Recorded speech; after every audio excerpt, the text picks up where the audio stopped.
Hey, this is John Dugan from MrDugan.net.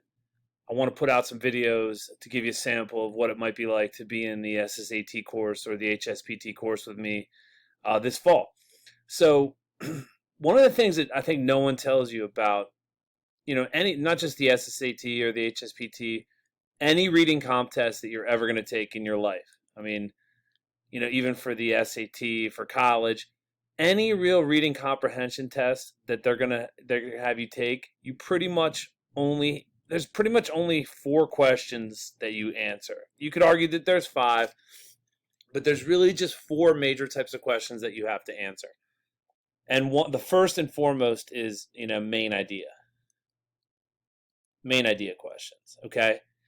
And I'm not going to tell you the other 2 just in this video right here. You have to take my class maybe, but the final type I teach is inference, making an inference. Okay. So main idea and inference. Now, here's the deal. They're not going to always tell you that it's a main idea question, but they will in the way they phrase the question. All right. Number 1, the author, we're not even reading the passage. Okay.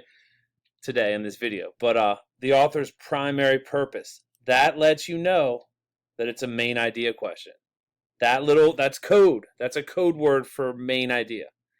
So, and then when you do main idea, one of them is going to be sometimes too broad, true in a way, true but too broad, and one's going to be too narrow, and you have to find the one that's just right. Okay, so if you see like primary purpose or main point or mostly concerned with, these are all code words for main idea questions. All right, the other one I wanted to talk about is inference. Okay, inference questions ask you to draw a reasonable conclusion. So number 2 here is an inference question. Why did Mr. Duffy prefer Chapelizod to the other suburbs of Dublin? The thing with the inference questions is that it's never directly stated. Okay. I mean, it's kind of almost directly.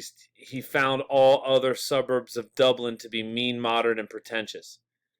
You have to kind of know what pretentious means there. I'll go down here a little bit. It was unpretentious. So, I mean, it's not that big of an inference. It's a reasonable inference. Sorry. Let me go back to where I was. So the main idea. All right, and then here's one final inference. Number 4. Let's just talk about number 4. As he is described in the passage, Mr. Duffy appears to be what?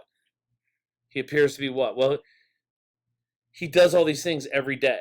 Okay, so he appears to be like a creature of habit. All right, and that's an inference that you would have to make.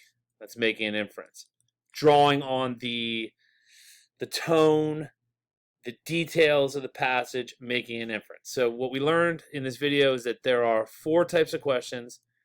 One is a main idea, and another big one is inference questions, making inferences. All right, head over to MrDugan.net if you want to take any of my classes.